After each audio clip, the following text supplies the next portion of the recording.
사람들이 교회의 적을 한 두 가지가 있다고 이야기를 합니다. 크게 이야기해서 나타난 적이 있고 나타나지 않은 적이 있습니다. 나타난 적은 신천지라든지 이단들, 드러난 적들이 있어요. 그래서 어떻게 보면 식별은 어렵다 하지만은 나타나지 않는 적보다는 식별하기가 더 쉽습니다. 교회는 또 드러나지 않는 적이 있어요. 사실 이것이 오늘날 더 무서운 적이다, 이런 생각을 해봅니다. 이것은 친절한 불가지론이라, 그런 이야기입니다. 그저 편하게 믿고 서로가 나이스하게 믿으면서 우리가 인식할 수 없는 일에 대해서는 그렇게 목숨 걸 일도 없고, 그래서 어떤 원칙이 없어지는 거예요.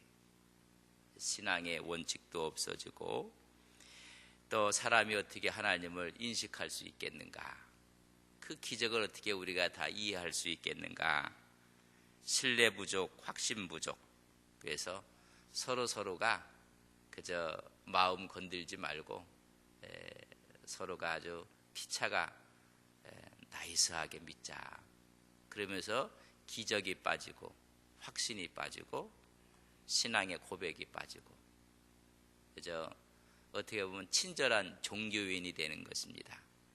그것이 최대의 교회의 적이 될 것이다. 그래서 원인도 결과도 서로 추구하지 않고 그저 좋은 게 좋게 가는 그런 드러나지 않은 친절한 불가지론이 있게 될 것이다. 그래서 우리가 가보기 전에는 알 수가 없다. 그저 묻어가는 거예요.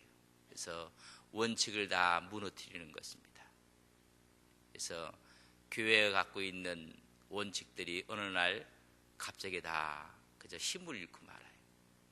이것이 교회가 가장 약화시킬 수 있는 적이라는 것입니다. 사실 성경에 보면 기적이 아닌 것이 없습니다. 다 기적이고 신비고, 이 땅에 예수님이 오신 성육신 사건도 신비입니다. 처녀 탄생설도 신비입니다. 마리아가 예수 그리스도 잉태한 것도 신비고, 그분의 사역도 신비고, 십자가에 못 박혀 죽으심도, 그분의 부활도 승천도 다 신비입니다. 그분의 용서와 그분의 사랑과 그분의 치유 사건, 모든 것이 여러분 신비 아니고 기적 아닌 것이 없습니다. 그리고 이것은 하나님의 은혜가 올 때만 이것을 이해할 수가 있다는 것을 우리는 압니다. 하나님의 은혜가 오고 하나님의 말씀의 접붙임을 받을 때 이런 하나님의 창조 질서와 구원의 질서를 이해할 수가 있습니다. 그래서 우리에게 하나님의 말씀이고 은혜가 오는 것입니다. 이런 은혜가 올 때 우리의 삶의 변화가 일어나는 것입니다. 많이 배운다고 변하는 것도 아니고 많이 안다고 변하는 것도 아닙니다. 은혜가 올 때 그때 우리 체질이 변하고 이 기적이 믿어지고 사실이고 내 사건이 되고 내 경험이 되고 내 신앙이 되는 것입니다. 앞으로 가면 갈수록 이런 부분에 도전이 심화될 것입니다. 그러나 이 도전을 뛰어넘을 때 우리는 물 위를 걸을 수가 있습니다. 주님이 오라 하실 때 우리는 바다를 이기고 걸어갔던 베드로의 모습을 간직할 수가 있습니다. 그러나 의심하는 순간 우리는 물속으로 빠져들 수밖에 없습니다. 의심이라는 것이 최대의 적이 될 것이다. 교회에서 많이 사용하는 단어가 믿음입니다. 믿음, 은혜. 그러나 이 두 가지를 잃어버리게 된다는 것입니다. 그때 교회는 약화될 수밖에 없고 우리 신앙은 퇴보할 수밖에 없습니다. 그래서 어떻게 보면 모양은 있고 형태는 있고 겉은 있는데 속은 다 벼 있다는 이야기입니다. 순종도 없고 헌신도 없고 확신도 없고 기쁨도 없고 서로 용서하고 화해하는 것도 없고 형식만 갖춘 불가지런이 되고 만다는 것입니다. 오늘 이 말씀도 하나님께서 주시는 말씀 가운데 중요한 두 가지를 연계해서 우리는 이해를 할 수가 있습니다. 14장 오늘 읽었던 그 전에 보면 베세다 광야에서 우리 주님께서 멋진 식탁을 베풀어 주십니다. 오병이어의 사건입니다. 이 사건은 창조주 하나님이신 것을 보여주고 있습니다. 그분이 우리의 아버지시요 그분이 모든 것을 만드신 그분인 것을 우리는 볼 수가 있습니다. 이 사건 이후에 오늘 본문의 말씀이 기록되어 있습니다. 예수님께서 배를 태워서 제자들을 건너편으로 보내십니다. 그리고 주님은 산에 오르사 기도하셨다고 이야기해주고 있습니다. 제자들이 이런 생각을 했을 거예요.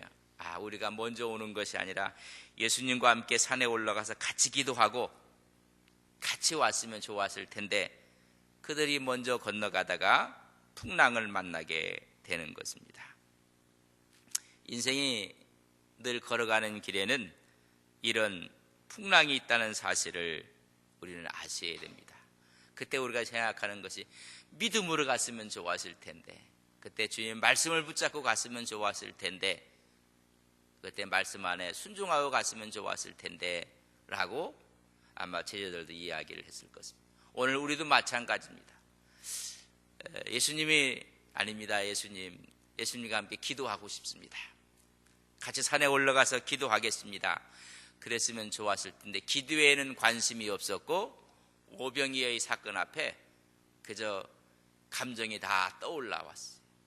이제는 뭐가 되는가 보다. 우의정 자의정도 할 수 있고 우리가 힘을 얻는가 보다. 기도하고는 정반대의 생각을 갖고 있었어요. 아마 그들이 그렇게 됐을 때 참 하나님의 역사라고 생각하고 주님 우리 같이 기도하러 갑시다. 아니, 오히려 그런 감정이 팽창되어 있었고 그래서 주님께서 그들을 재촉하셔서 그 감정을 누그러뜨립니다. 여러분, 우리의 감정이 새롭고 부풀어 오를 때 우리는 기도의 시간을 찾아야 되고 기도의 동산을 찾아야 가야 됩니다. 그러나 그들은 그런 마음보다는 우쭐한 마음에 기도는 생각도 없었습니다. 오늘 많은 현대인들이 기도에 관심이 없습니다. 많은 교회들이 새벽교회도 마찬가지고 철야기도회도 마찬가지고 우리는 수요일날 같이 기도회를 하고 있지만은 다 어려워하고 힘들어합니다. 그러면 풍랑을 만나게 됩니다.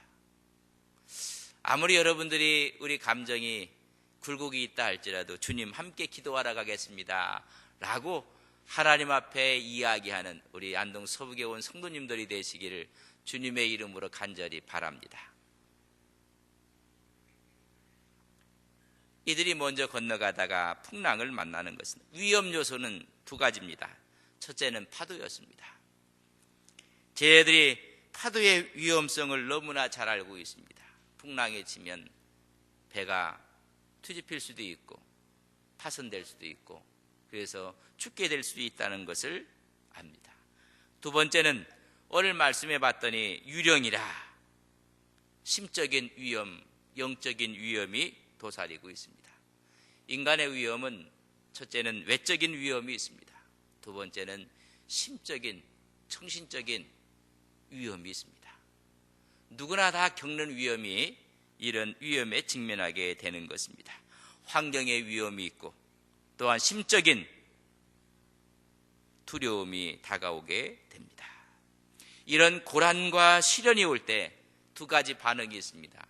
그때 성도와 성도가 아닌 사람들, 악인과 성도의 차이점은 성도는 시련이 오고 고난이 오면 하나님의 축복의 통로로 이해를 합니다. 그러나 악한 사람들은 그 자체를 형별로 생각하고 그 자체를 저주라고 생각을 합니다. 병이 왔습니다. 의인들은 성도들은 하나님의 축복으로 생각하고 자기를 내려놓고 더 하나님께 달려가고 건강 관리를 위해서 하나님께 오히려 기도를 합니다. 그러나 그렇지 않은 사람들은 그것을 저주라고 생각하고 형벌이라고 생각을 합니다. 인생이 살다 보면 늘 평탄한 길만이 아니라 어려움이 있습니다. 그 어려움은 또 다른 하나님이 주시는 축복의 기회로 삼는 사람들이 성도의 삶들입니다. 우리 예수 믿는 사람이 겪는 고난과 시련이라는 것은 하나님의 특별한 사랑의 관심이라는 것을 깨달을 때 우리는 신앙이 성장할 수가 있습니다. 그러나 많은 사람들이 그 자체를 자기에게 전체가 마이너스인 것처럼 원망하고 불평합니다. 영혼이 풀리지 않는 수수께끼입니다. 하나님, 이런 아픔을 주신 것은 또 다른 하나님의 큰 축복을 준비해 놓고 있습니다. 하나님 잘 견디겠습니다. 잘 이것을 극복하겠습니다. 끌어안고 기도하는 사람들이 있는가 하면 그렇지 않은 사람들도 있습니다. 하나님의 사람 중에 고난, 시련이 없었던 사람은 없습니다.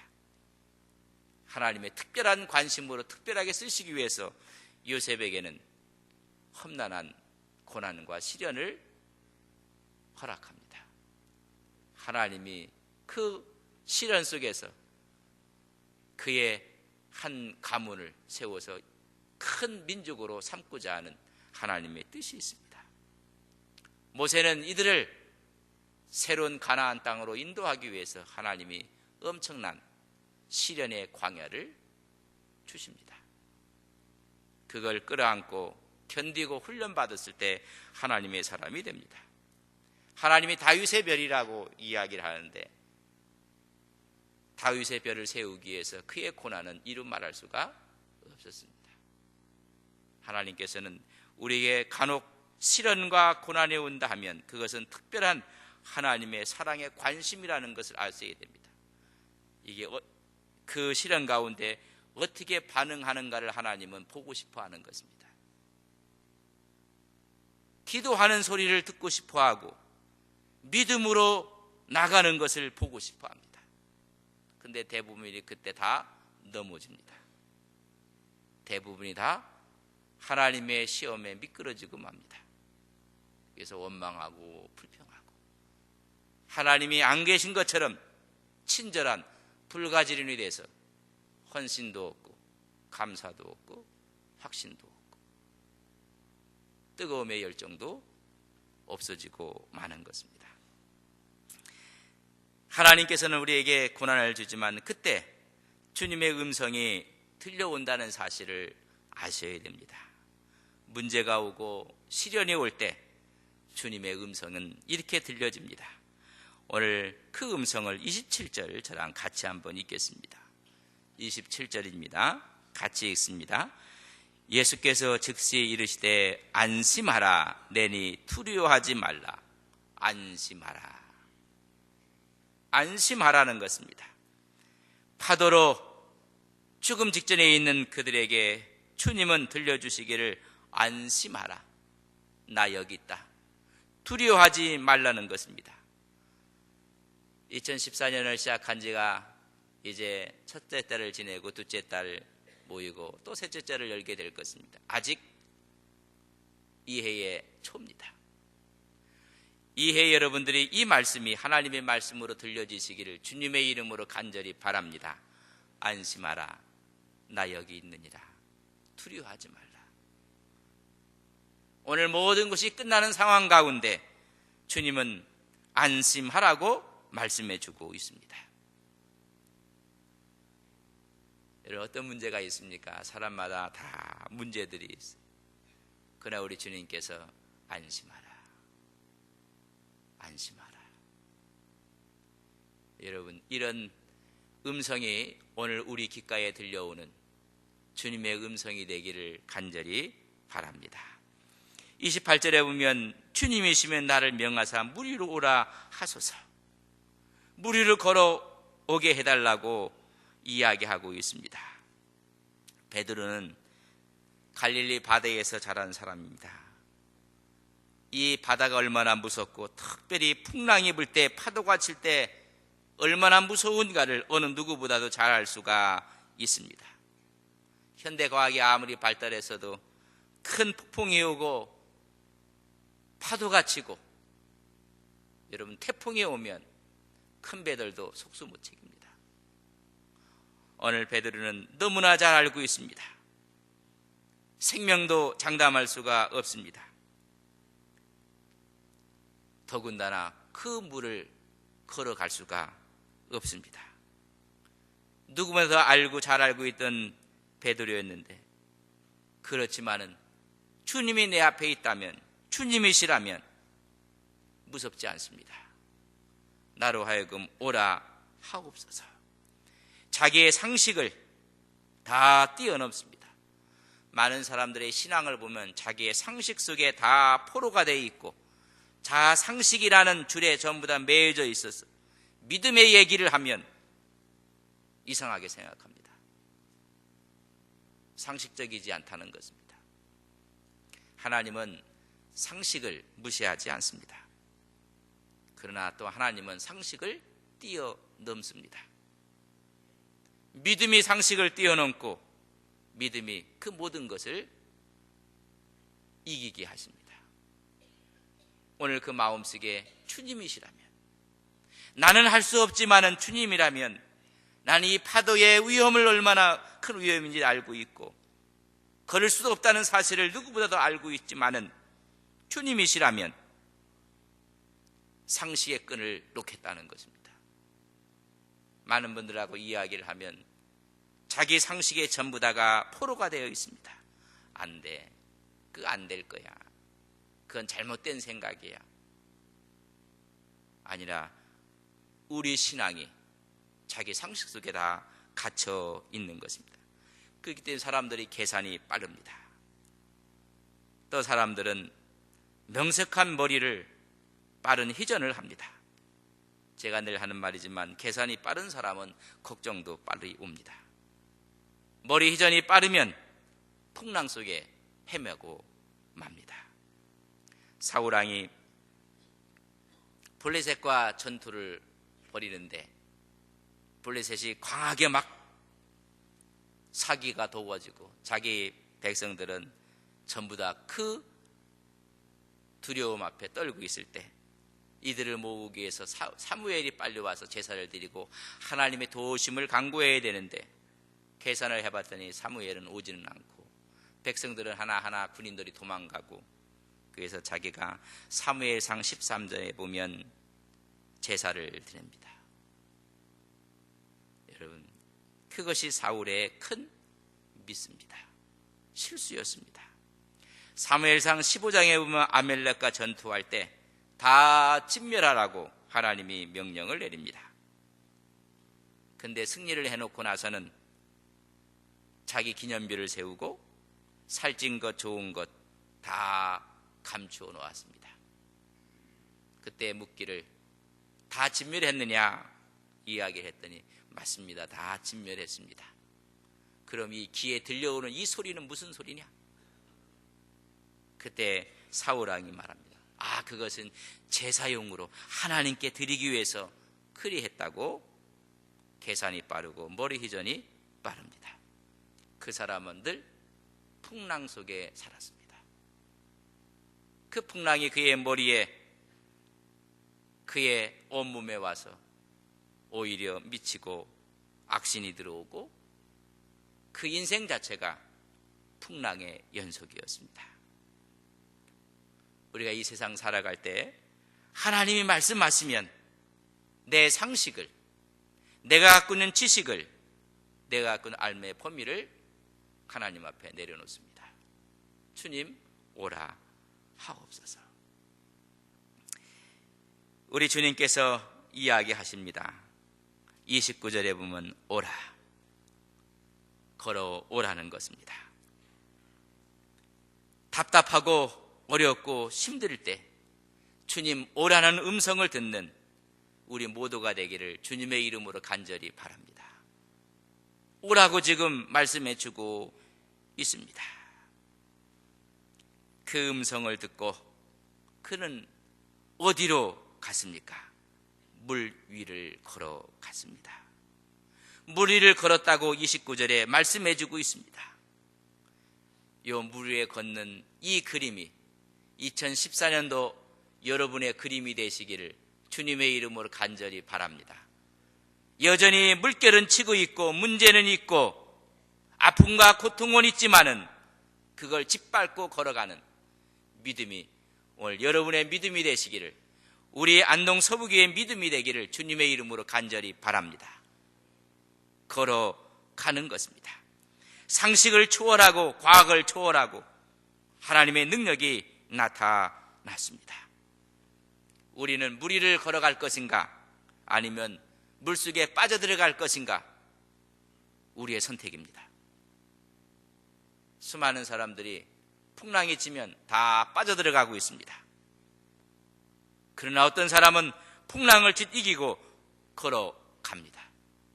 저는 이 그림이 2014년도에 우리 교회의 그림이 되기를 주님의 이름으로 간절히 바랍니다. 그렇게 되기를 주님의 이름으로 축원합니다. 우리는 걸어가야 됩니다. 얼마나 멋진 그림입니까? 그 다음 절 30절에 보면 그랬던 베드로가 바람을 보고 무서워했다고 했습니다. 인생은 한번 승리하고 한번 이겼다고 해서 영원한 승리는 없습니다. 또 믿음으로 신앙으로 무장하지 아니하면 두려움이 찾아옵니다. 물속에 그가 빠져들어갔다고 했습니다. 그때 그는 비로소 소리를 질러 주님 나를 구원하소서 기도의 탄성이 그의 입을 통해서 나오고 있습니다. 왜 주님께서는 베드로에게 오라 하셨을까? 주님도 이 사실을 알았을 텐데 왜 오라고 하셨을까?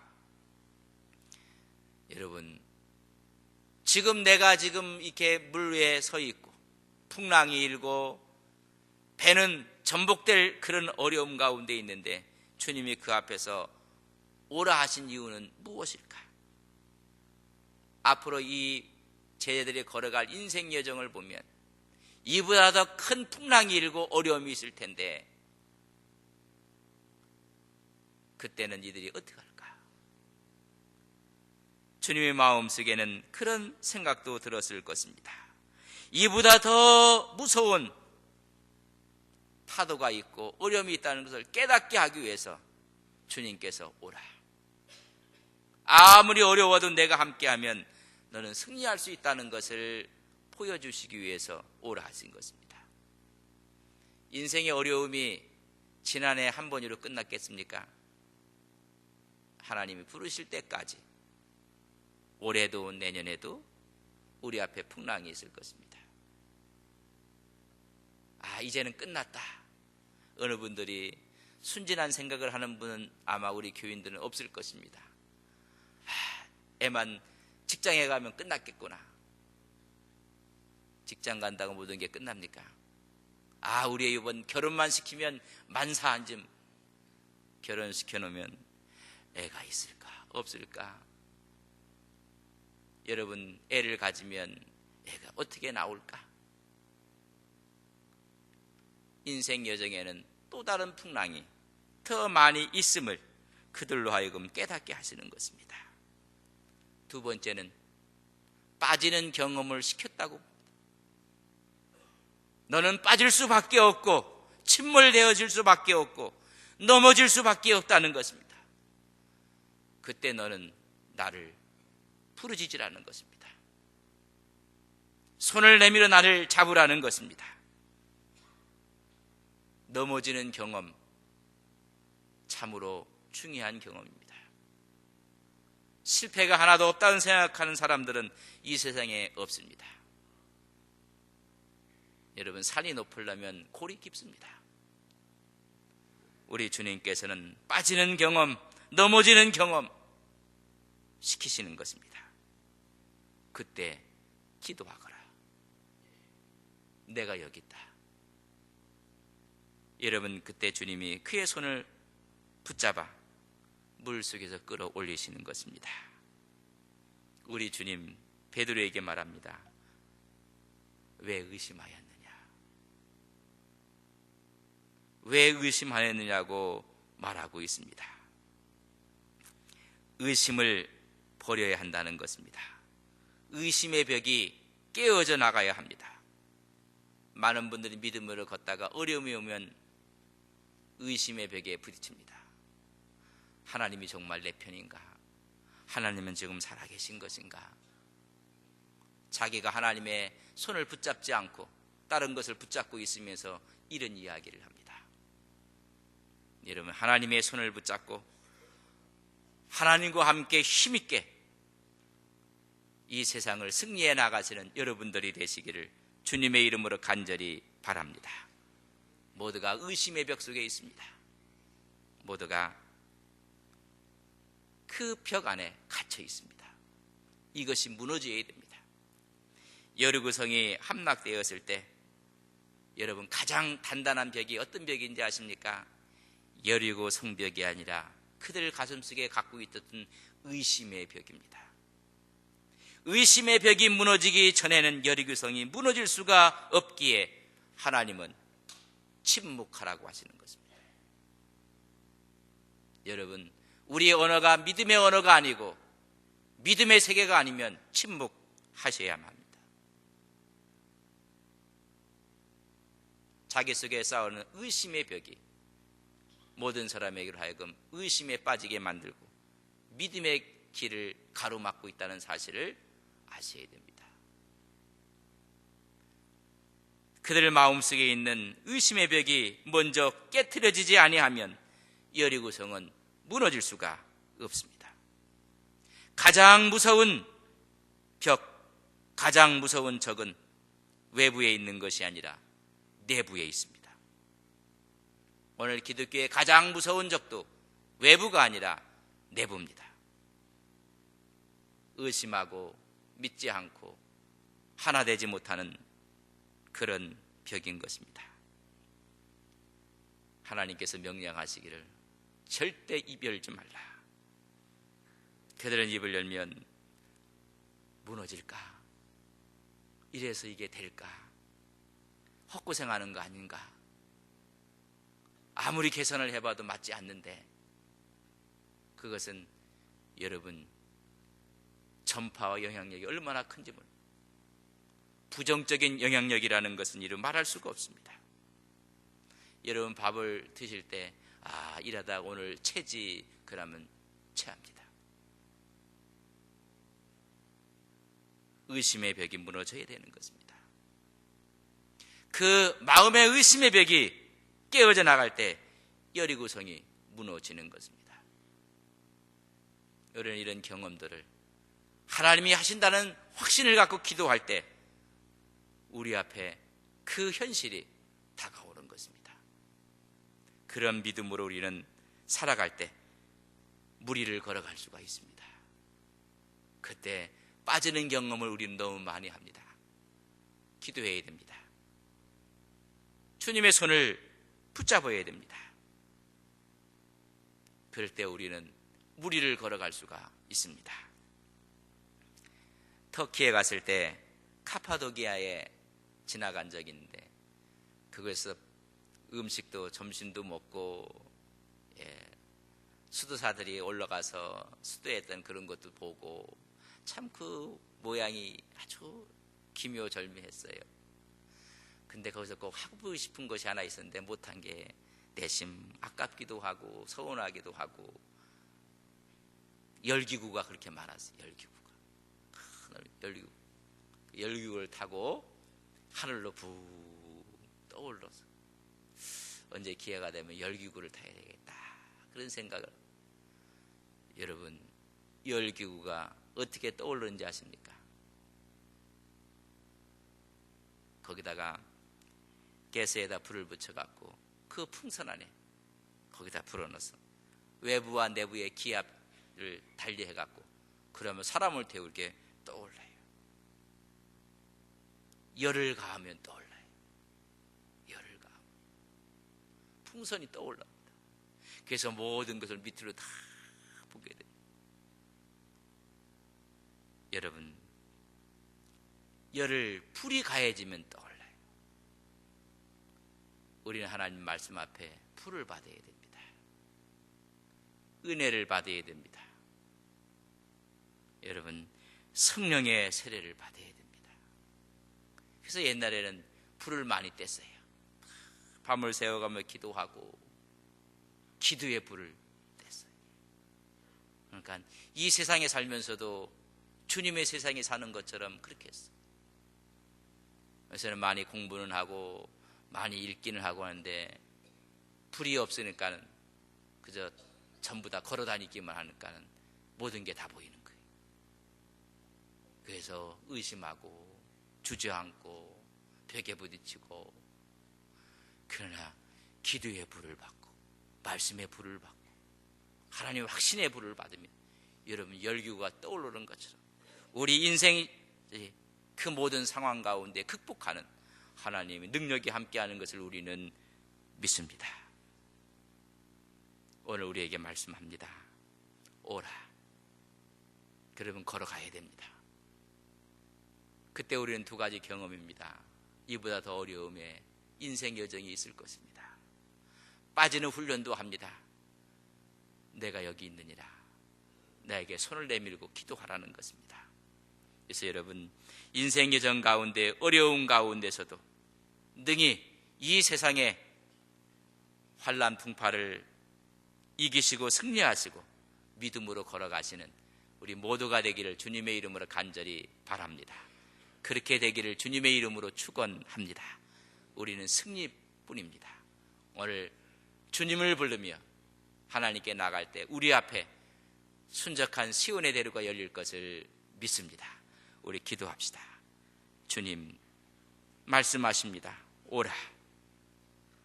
베드로는 어찌 이 풍랑을 이기며 걸어갈 수가 있겠습니까? 걸을 수가 없습니다. 말한 것이 아니었습니다. 주님이시면 오라 하소서. 우리 모두는 상식에 사로잡혀 있습니다. 하나님, 이 시간 믿음의 역사로 주님을 바라보고 걸어갑니다. 개인의 질병의 문제가 있습니까? 미래의 문제가 있습니까? 가정의 자녀의 문제가 있습니까? 아니면 우리 앞에 어떤 문제가 있습니까? 오늘 풍랑이 일고 있습니다. 그러나 주님 오라 하십니다. 주님, 이 시간 우리의 발걸음을 내딛습니다. 이제 하나님께서 평탄케 하시고 하나님께서 잔잔한 물가로 우리를 인도할 것을 믿습니다. 하나님, 이 시간 우리에게 주시는 2014년도의 말씀으로 물 위로 걸어오라. 걸어가는 그림을 이 시간 그리며 기도할 때 우리의 문제가 우리의 발밑에 있는 것을 우리는 믿습니다. 여러분 개인, 가정, 또한 여러분의 직장, 삶의 문제, 미래의 문제, 이런 풍랑을 다 여러분 이기고 승리하시고 걸어가시는 그림을 그려가며 이 시간 함께 기도합시다.